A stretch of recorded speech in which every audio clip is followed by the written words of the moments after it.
अगर दलित को मुखिया बनाया है तो सबसे ज़्यादा हत्या दलितों का हुआ है। अखिल भारतीय रविदास टंडन मंच का कोर कमेटी का आज जैसे कि सामाजिक एवं राजनीतिक चिंतन बैठक आज रखी गई है। ये आज ही नहीं, ये संगठन का निर्माण जब से हुआ है तब तक देश में जो भी ऐसी समस्याएं आती हैं जिस पे लगता है कि आवाज़ उठानी चाहिए, हम लोग समय समय पर इस आवाज़ को उठाते रहे। आज देश में ये जानते हैं कि अनुसूचित जाति से आने वाले जाति में सबसे ज़्यादा अगर आबादी है तो वो है रविदास समाज का। लेकिन दुर्भाग्य ये है, साजिश ये रही है देश में कि हमारी वोट हमारा राज करते रहे कोई। आज तक आज़ादी के 76 साल बाद भी हमारा अधिकार आज तक अभी नहीं मिला है, चाहे शैक्षणिक संस्थानों में हो या न्याय प्रणाली में हो या कहीं भी, या देख लीजिए आपका इसमें न्यायपालिका में हो या तो ये राजनीतिक क्षेत्रों में, कहीं भी आज तक न्याय नहीं मिला है और ना हमको अभी हकदारी मिली है। तो हम लोग एक चिंतन बैठक कर करके समाज को एकीकरण करने का अभियान तो हमारा चल ही रहा है। आज पुनः बैठ करके हम जैसे कि आज की परिस्थितियां उस पर हम लोग चर्चा कर रहे हैं। चर्चा में विशेष रूप से हम लोग समाज को एकीकरण के साथ साथ सरकार को भी हम लोग घेरने का काम ये संगठन के माध्यम से करने जा रहे हैं।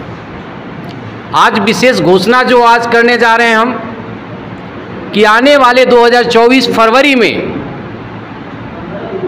देश लेवल पर पटना की ऐतिहासिक जगह पर महा रविदास सम्मेलन हम लोग करने जा रहे हैं। इसी के लिए आज हम लोग चिंतन के लिए हम लोग बैठे हैं और बिहार प्रांत के सारे लोग बुद्धिजीवी लोग आए हुए हैं। बिहार के सूबे के जो मुख्यमंत्री है वो कहते हैं कि दलित और महादलित के लिए हम बहुत चिंता करते हैं, उनको विकास किए हैं। देखिए हमारे मुख्यमंत्री जी ये भी जुमला 2 चला रहे हैं। अभी क्या कहते हैं कुछ पता नहीं। आपको उदाहरण मैं पेश करना चाहता हूँ।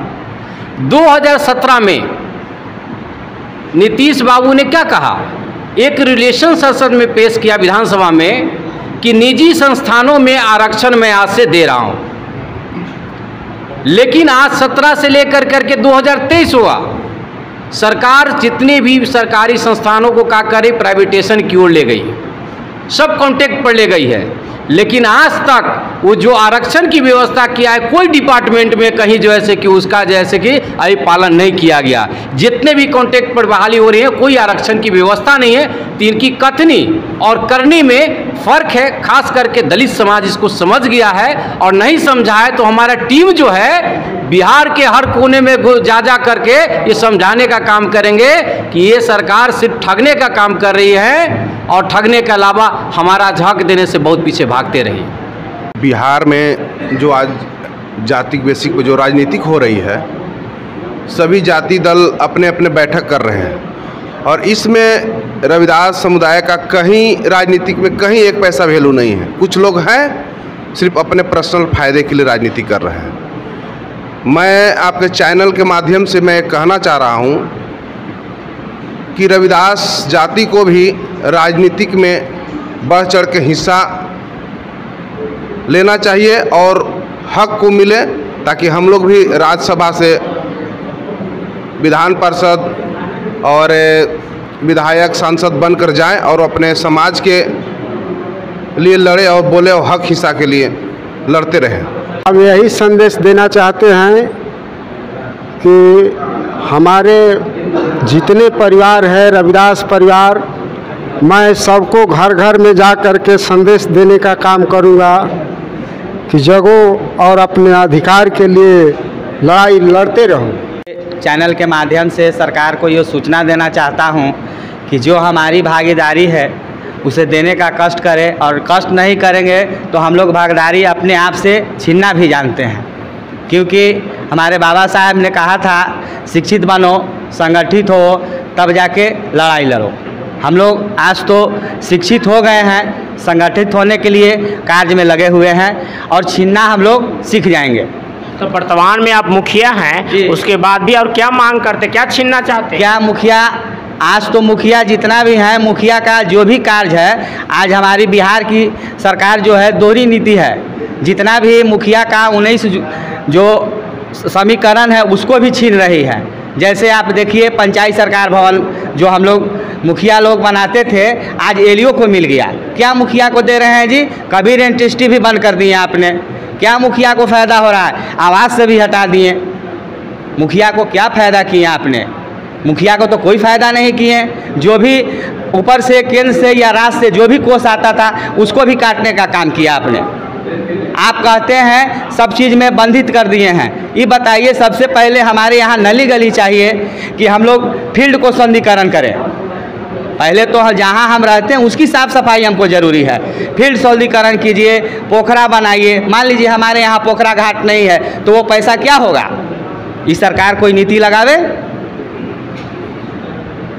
तो क्या कहते हैं बिहार सरकार से? बिहार सरकार से यही कहेंगे, जो मुखिया जी का पूर्व से चला आ रहा योजनाओं को देने का काम करें। चिंतन शिविर में बैठे हैं इसलिए कि देश की जो राजनीति है, जैसा कि सर ने बताया कि हम लोग का प्रतिनिधित्व चाहिए, तो आपने उनको एक प्रेशर भरा सवाल खड़ा किया कि आप लोगों का तो भागीदारी आरक्षण है, मगर उस भागीदारी आरक्षण पे कहना चाहते हैं कि वो वास्तविक रिप्रेजेंटेटिव नहीं है, वो नॉमिनेटेड किए हुए रिप्रेजेंटेटिव है। तो पार्टी, मैं क्या कह रहा हूँ, आरक्षण के पदों पे जो वो प्रतिनिधि आपको दिखाई दे रहा है वो वास्तविक प्रतिनिधि नहीं है। वास्तविक प्रतिनिधि का मतलब होता है कि वो जिस कौम से गया है, जिस समाज से गया है, जिस रिजर्वेशन की बदौलत गया, उस रिजर्वेशन के ऊपर वो अपना सारा अधिकार, अपने जनता का जितना अधिकार दिया हुआ है वो बोले। जैसे पूरे देश की जनता, इस देश का मालिक जनता, जनता 1 करोड़ 31 करोड़, 1 करोड़ 31 करोड़ इस देश की मालिक है। उसमें से नाम दिया गया SC ST OBC और माइनॉरिटी और जनरल।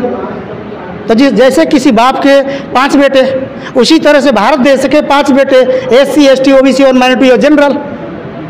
तो 5 बेटे हैं तो हर चीज़ में उनका बराबर का अधिकार होगा। हमने दलित को मुखिया और सरपंच भी बनाया है।